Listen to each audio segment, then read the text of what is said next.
White's objective here is to make a living shape.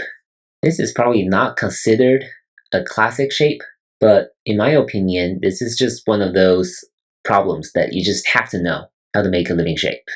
Without thinking too much about it, increasing ice space unfortunately will not work.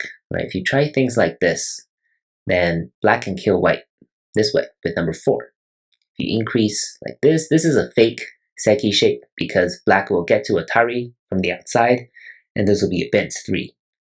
So white will be dead. If you try this also doesn't work. This is a bulky 5. What about this? This way, black can push and clamp here. It's a weakness in white's shape. White has to play something like this. We're back to the fake Seki, which is a dead shape for white. So the correct move is actually for white to play on the inside, right here. Black must come in, and now what happens is that black must try to reduce white's ice space from here or here. Right? Playing something like this will not work. Now 6 and 7 will just be miai, meaning white will occupy at least one of these 2 spots and make a living shape. So if number 4 is here, now this is an important technique for white to know, right? You shouldn't block here. If you block here, then white does not have enough ice space.